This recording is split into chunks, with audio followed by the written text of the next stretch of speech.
அன்பார்ந்த இறைமக்களே, கிறிஸ்துவின் மறுரூப ஜெபக்குழுவின் வாயிலாக இன்று உங்களை சந்திப்பதில் நான் பெரும் மகிழ்ச்சி அடைகிறேன். மக்களை, சந்தோஷமாக இருக்கீங்களா? நிறைவாக இருக்கீங்களா? மகிழ்ச்சியாக இருக்கீங்களா? மன அமைதியாக இருக்கீங்களா? மக்களே, மகிழ்ச்சியும் மன அமைதியும் இறைவன் நமக்கு தந்த பெரிய வரப்பிரசாதம் அல்லவா? அதை நாம் ஒருபோதும் இழந்து விடாமல் தற்காத்து வழி நடத்த வேண்டும்.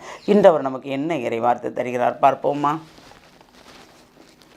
இறைவாக்கினர் எசேக்கியேல் நூலிலிருந்து வாசகம். அதிகாரம் 33, இறை வார்த்தை 17 20 முடிய. இருப்பினும் ஆண்டவரின் நெறிமுறை நீதியற்றது என உன் மக்கள் சொல்கிறார்கள். ஆனால் அவர்களின் நெறிமுறைதான் நீதியற்றது. நேர்மையாளர் தம் நன்னெறி நின்று பிறந்து தவறிழத்தால் அதன் பொருட்டு அவர்கள் சாவர். தீயோரும் தம் தீமை நின்று விலகி நீதியும் நேர்மையும் கடைபிடித்தால் அதன் பொருட்டு அவர்கள் வாழ்வர். இருப்பினும் ஆண்டவரின் நெறிமுறை நீதியற்றது என நீங்கள் சொல்லுகிறீர்கள். இஸ்ராயேல் விட்டாரே, உங்களில் ஒவ்வொருவரையும் அவரவர் நெறிமுறைக்கு தக்கவாறு நான் தீர்ப்பிடுவேன். Praise the Lord. ஏனென்றால் இறைவன் நீதி இல்லையா? எதை செய்தாலும் நாம் என்ன செய்கிறோம் என்று யோசித்து செய்ய வேண்டும். அப்படி செய்யும்போது தான் நமக்கு ஒரு நிறைவானது உண்டு. எல்லாத்துலேயுமே என்ன செயல் எடுத்தாலும் எதை செய்தாலும் இறைவன் நம்மளை உற்று நோக்குகிறார் என்று நாம் எண்ணும்போது அந்த இறையச்சம் நம்மளிடம் இருக்கும் என்றால் கண்டிப்பாக நமக்கு ஒரு நல்வழி உண்டு. நாம் எல்லாம் செஞ்சுட்டு இறைவன் நமக்கு நல்லது செய்யலை, நாம் நிறைவாக வாழ்ந்தாலும் நம்ம நல்லதே செய்தாலும் நமக்கு அவர் நீதி தரலைன்னு கேட்கும்போது அவர் சொல்கிறார், ஒவ்வொருவரையும் அவரவர் நெறிமுறைக்கு தக்கவாறு நான் தீர்ப்பிடுவேன். நாம் என்ன செஞ்சோமோ அதுக்கு தக்கன அவர் தீர்ப்பிடுவேன்னு சொல்கிறார். ஏனென்றால் நீதியின் தலைவர் அவர். நமக்காக இவ்வுலகில் மனிதனாக பிறந்தார்.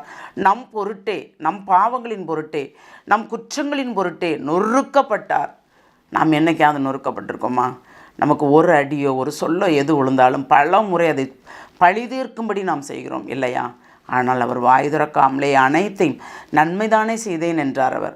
நன்மைக்கு பதில் என்ன செய்தோம்? நாம் தீமைகள் தான் செய்தோம். நாம் ஒவ்வொருவரும் தீமை செய்யும்போது, தவறுகள் செய்யும்போது அவரை நாம் காட்டி கொடுக்கிறோம். யூதாசை போல் எத்தனை காசுக்கு? 30 வெள்ளி காசுக்கு காட்டி கொடுக்குறோம். நாம் எந்த நிலையில் இருக்கிறோம்? எப்போதாவது உணர்ந்திருக்கிறோமா?